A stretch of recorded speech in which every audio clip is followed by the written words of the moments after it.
गलतियाँ अक्सर इंसान से ही होती है और उनका खामियाजा उन्हें भुगतना पड़ता है।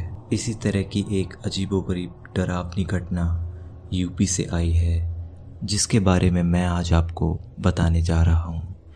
यूपी के रहने वाले अभिनव बताते हैं कि उनके परिवार में जो घटना घटी वो बहुत ही चौंकाने वाली थी और बेहद खौफनाक। ये बात तकरीबन 10 साल पहले की है, जब अभिनव की उम्र 20 साल की थी। अभिनव बताते हैं, मेरे परिवार में मेरे माता पिता, मेरा एक भाई और मेरी एक बहन थी और हम लोग सपरिवार खुशी खुशी यूपी में अपना जीवन व्यतीत कर रहे थे। पर एक दिन अचानक हमारे परिवार पर एक आफत आ गई, जिससे मेरा पूरा परिवार बिखर गया। पिछले कुछ दिनों से हमारे घर में थोड़ी समस्या चल रही थी। हर बार कोई ना कोई मेरे परिवार में बीमार पड़ रहा था और ये सिलसिला तकरीबन महीनों तक चलता रहा, जिससे परेशान होकर मेरे पिताजी ने इसके निवारण के लिए एक तांत्रिक के पास जा पहुँचे। उसे अपनी सारी बात बताई। तांत्रिक ने कहा, ठीक है, मैं कल तुम्हारे घर आऊँगा। अगले ही दिन मेरे पिताजी उस तांत्रिक को हमारे घर लेकर आए। मैंने देखा, हमारे घर के दरवाजे के बाहर पहुंचते ही तांत्रिक थोड़ा सा रुक गया और घर को बेहद अजीब नज़रों से घूरने लगा। मेरे पिताजी को थोड़ा अजीब सा लगा। उन्होंने पूछा, क्या बात है, आखिर क्या देखा आपने मेरे घर में? तभी तांत्रिक ने कहा, कुछ नहीं, मुझे अंदर अपने आंगन में ले चलो। आंगन में पहुंचकर तांत्रिक ने अपने पास से एक पुड़िया निकाली और उसे हवा में उछाल दिया। उस पुड़िया में शायद राख थी, जो हवा में चारों ओर फैल गई। मैं वहीं पर खड़ा देख रहा था। तभी हमारे पिताजी ने उस तांत्रिक से पूछा, क्या कोई समस्या है मेरे घर में? मैं ध्यान लगाकर उस तांत्रिक की बात सुन रहा था। तांत्रिक ने कहा, छोटी मोटी समस्या नहीं, बहुत बड़ी विपत्ति आने वाली है तुम्हारे घर पे।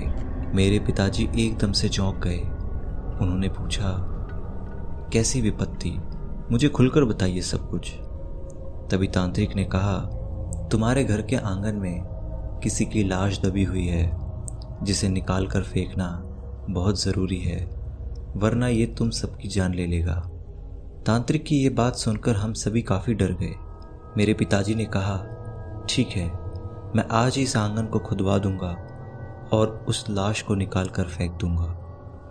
तांत्रिक ने कहा, यहाँ सिर्फ लाश ही नहीं, किसी की अस्थियां भी दफन है और सिर्फ खुदवाने से कुछ नहीं होगा। खुदवाने के बाद जो अस्थियां निकलेंगी, उसे एक जगह इकट्ठा करके तुम्हें उसे मेरे पास लेकर आना होगा। उसके बाद उसका क्या करना है वो मैं खुद देख लूँगा। तांत्रिक की बात हमें बहुत ही बेफिजूल सी लगी। मैं सोच रहा था कि यहाँ किसी की अस्थियां या फिर लाश कैसे हो सकती है।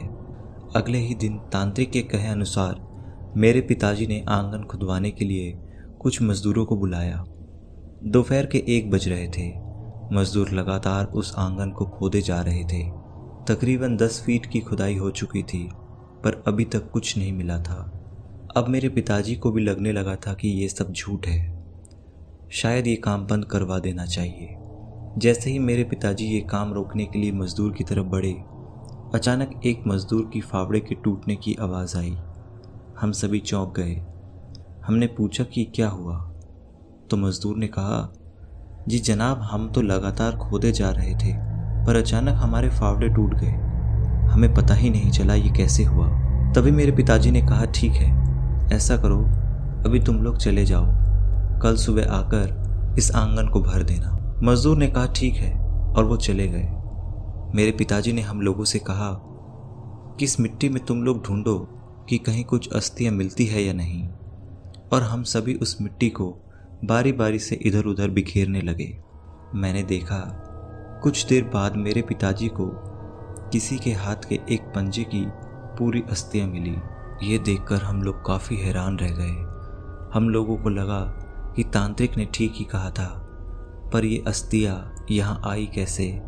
ये कब से है हमारे आंगन के अंदर? मैं काफ़ी सोच में पड़ गया था। मैं सोच रहा था कि ये अस्थियाँ किसकी हैं। उसके बारे में मुझे अच्छी तरीके से जानना था। इसलिए मैंने जब रात को देखा कि सभी लोग सो गए थे, तो मैं एक कपड़े में रखे उस पंजे को अपने हाथ में लेकर देखने लगा। मैं शब्दों में बयां नहीं कर सकता। जैसे ही मैंने उस पंजे को अपने हाथ में लिया, मेरे शरीर के अंदर एक बिजली सी दौड़ गई। मेरे चेहरे का रोम रोम खड़ा हो गया। फिर भी मेरे अंदर की जिज्ञासा खत्म नहीं हुई। मैंने उस पंजे की एक उंगली को तोड़कर अपने पास रख लिया। सुबह हुई तो मेरे पिताजी ने उस कपड़े में लिपटे हुए रखे पंजे को उस तांत्रिक के पास ले गए। तांत्रिक ने उस पंजे को अपने हाथ में लिया और पिताजी से कहा, समय रहते तुम लोग चेत गए और तुम्हें ये अस्थियाँ मिल गई। तुम्हें पता भी है कि ये अस्थियाँ किसकी हैं? मेरे पिताजी ने कहा, मुझे क्या पता, जब से मैं यहाँ रहने आया हूँ आज तक मुझे ऐसा कुछ भी नहीं दिखा। तभी तांत्रिक ने कहा, मैं बताता हूँ। तुम जब यहाँ रहने आए थे तो तुमसे पहले भी यहाँ कोई था। तुमसे पहले तुम्हारे उस ज़मीन पर किसी औरत का वास होता था। वो औरत कोई साधारण औरत नहीं थी, बल्कि एक डायन थी। हो सकता है किसी गांव वाले ने उसे मारकर वहीं दफन कर दिया हो। ज़मीन के अंदर दबी हुई अस्थियाँ एक जगह टिकी नहीं रहती, वो इधर उधर होती रहती है और वो कहीं भी जा सकती हैं। ये जो अस्थियाँ होती है वो एक आत्मा की तरह इधर उधर ज़मीन के अंदर भटकती रहती है। वो भी एक शरीर ढूंढती है। वो जिस घर के अंदर काफ़ी दिनों तक रह जाती है, उस घर को अंदर से खोखला कर देती है। चलो कोई बात नहीं, अब तुम्हें कोई समस्या नहीं होगी। मैंने इस अस्थिया को गंगा में प्रभावित कर दिया है। अब तुम घर जा सकते हो। पर मैं उस उंगली के बारे में अपने पिताजी को कुछ नहीं बताया था। वो उंगली अब भी मेरे पास थी। अगले दिन उसी रात को तकरीबन 11 बज रहे थे। रात काफ़ी हो चुकी थी। जैसे ही मैंने अपने कमरे का दरवाज़ा खोला तो ऐसा लगा कि मेरे बेड पर पहले से कोई सोया हुआ था और मेरे आते ही चला गया। मैंने इतना गौर नहीं किया और बेड पर सोने के लिए चला गया। मैं पूरी तरीके से नींद में ही था कि अचानक मुझे ऐसा लगा कि मुझे जोर से किसी ने झकझोर दिया हो। मैं डर कर इधर उधर देखने लगा, पर मुझे कुछ भी नहीं दिखा। मुझे लगा कि शायद ये मेरा वहम है और फिर से सोने के लिए बेड पर चला गया। मैं कमरे में अकेला ही सोया हुआ था। मैंने अपने कमरे को अंदर से बंद रखा था और लाइट्स भी ऑफ थी।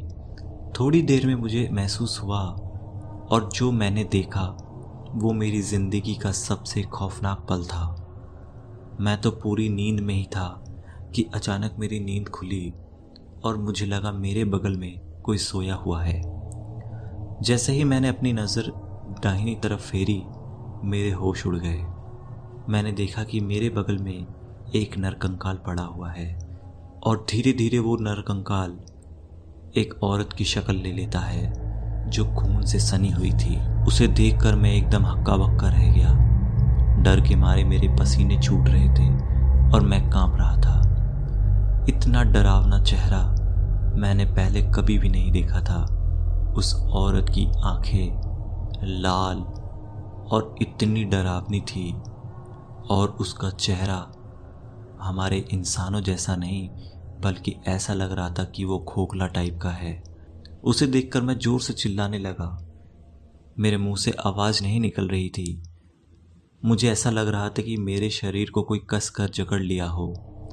मैंने उठने के लिए पूरा जोर लगा दिया था, लेकिन मैं हिल नहीं पा रहा था। मुझे लगा कि आज मेरी मौत तय है, लेकिन तभी अचानक मेरे पिताजी ने दरवाज़ा तोड़ दिया। मैं बस मरने ही वाला था कि पिताजी वहाँ आकर मुझे पहले उठाया और ज़ोर ज़ोर से जगाने की कोशिश करने लगे। जैसे ही मेरे पिताजी मुझे बताते हैं कि मैं उस समय एकदम से बेहोशी की हालत में था और लोग मुझसे लगातार पूछ रहे थे कि मेरे साथ क्या हुआ, लेकिन मेरी हालत इतनी ख़राब थी कि मैं कुछ भी नहीं बोल पा रहा था। मेरी आंखें लाल हो चुकी थी। जब सुबह मेरी नींद खुली तो मेरे आगे सवालों की झड़ी लग गई। तब मैंने उनसे उस उंगली के बारे में बताया मेरी बात सुनकर पहले तो मेरे पिताजी मुझ पर काफ़ी गुस्सा हुए, लेकिन बाद में मेरे पिताजी ने पूछा कि जो हुआ सो हुआ, वो उंगली कहाँ है, मैं उसे ले जाकर उस तांत्रिक को दे देता हूँ, नहीं तो हम बच नहीं पाएंगे। फिर मैं उस उंगली को अपने पिताजी को दे दिया। पिताजी वो उंगली लेकर तुरंत उस तांत्रिक के पास चले गए।